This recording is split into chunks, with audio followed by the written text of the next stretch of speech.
ॐ महालक्ष्मी च विद्महे विष्णुपत्नी च धीमहि तन्नो लक्ष्मी प्रचोदयात्।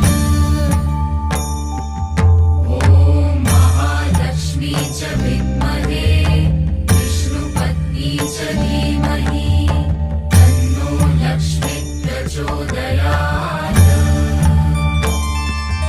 ॐ महालक्ष्मी च विद्महे विष्णुपत्नी च धीमहि तन्नो लक्ष्मी प्रचोदयात्।